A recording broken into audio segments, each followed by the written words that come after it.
다음 소식으로 넘어가 볼까요? 네, 우선 뭐 두 분도 건강기능식품 많이 챙겨 드시죠? 매일 챙겨 먹죠. 네. 저는 요즘 좀 먹어야 될 것 같아요. 필요한 것 같습니다. 네, 뭐 저도 요즘 들어서는 굉장히 필요하다는 걸 많이 느끼고 챙겨 먹고 있는데 여름이라서 특히 그래요. 그렇죠. 네. 우리가 약을 먹을 때 보통 이 식후 30분 후에 먹어라 이런 얘기들 많이 하잖아요. 네, 대부분 뭐 처방 받을 때 그런 얘기 많이 하시죠. 네, 맞습니다. 가면요. 이 뭐 밥을 먹으면 우선은 이 위 점막의 자극을 줄일 수도 있고 그리고 이 아침, 점심, 저녁과 함께 기억을 하면 잊어먹지 않고 우리가 약을 먹을 수 있으니까 네. 그렇게 이제 처방을 내리는 거라고 하는데 물론 약에 따라 조금 차이는 있지만 건강기능식품에도 이 종류에 따라서 먹으면 더 효과를 볼 수 있는 시간이 따로 있다고 합니다. 아, 그래요? 사실 저는 귀찮아서 자기 전에 한 두세 가지 약을 한 네. 번에 털어놓고 그냥 자거든요.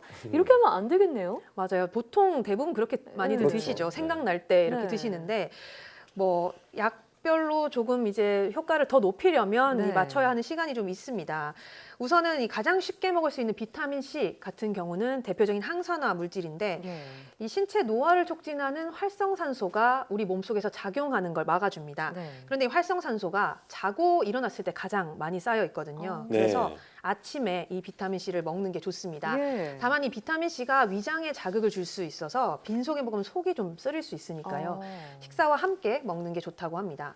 반대로 비타민 B의 경우는 일어나자마자 먹으면 효과가 좋다고 하는데 공복에도요? 네. 네. 이 비타민 B는 에너지 대사를 좀 활발하게 해서 우리가 먹는 음식물이 에너지로 더 잘 바뀔 수 있도록 도와줍니다. 네. 그래서 이 아침 식사 한 30분 정도 전에 비타민 B를 먹으면 이 하루 동안 쓸 에너지를 만드는데 아주 효과적이라고 합니다. 네. 비타민 C는 아침 식사와 함께, 비타민 B는 식사 전에 먹는 네. 게 좋다고 말씀하셨는데 여기에도 정해진 시간이 있군요. 네, 그렇습니다. 또 요즘 이 눈 건강에 좋다고 해서 루테인 많이 드시는데요. 네. 이 루테인은 눈 속에 있는 황반을 구성하는 성분 중에 하나입니다. 그래서 이 루테인이 감소하게 되면 뭐 눈이 좀 침침해진다거나 망막의 건강을 좀 해치게 되는데 루테인은 지용성 영양소입니다. 쉽게 말해서 이 기름에 잘 녹는 영양소인데요. 그래서 식사 직후에 먹으면 흡수가 훨씬 더 잘 됩니다.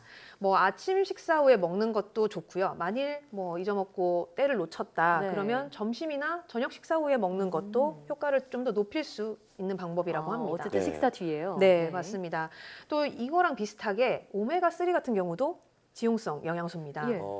그래서 우리 몸이 이 오메가3를 흡수를 하려면 담즙산이 있어야 되는데 네. 이 담즙산도 밥을 먹은 후에 많이 분비가 되기 때문에요.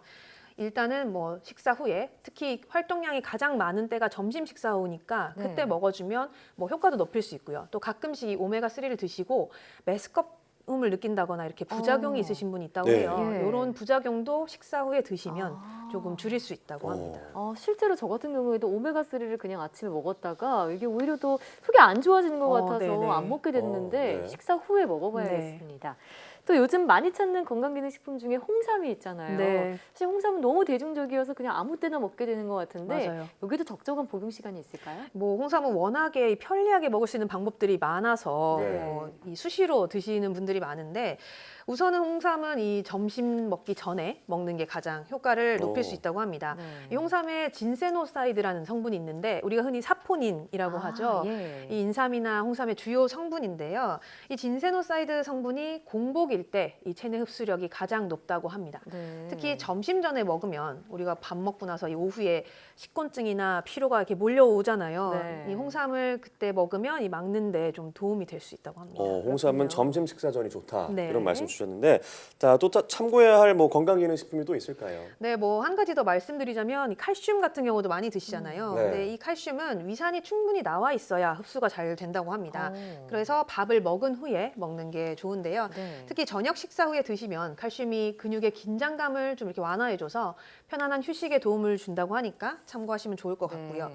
또 요즘에 유산균 많이 드시는데 네. 칼슘이랑 반대입니다. 유산균은 위산이 많으면 흡수율이 떨어지거든요. 네. 그러니까 식사 한 30분 전쯤에 드시는 게 좋고요. 또 유산균 드실 때 뭐 이렇게 산성이 있는 오렌지 주스나 뭐 이런 주스를 드시는 것보다는 예. 미지근한 물 또는 물로. 뭐 우유 같이 드시면은 효과를 더 높일 수가 있다고 합니다. 네. 유산균을 아침 공복에 일어나자마자 먹으면 좋다 이런 얘기를 들은 적이 있는데 네네. 그런 이유가 있었군요. 네. 이 건강기능식품들 사실 건강을 위해 먹는 거잖아요. 제대로 알고 먹으면 더 우리 몸에 네. 좋겠습니다. 오늘 말씀 잘 들었습니다. 고맙습니다.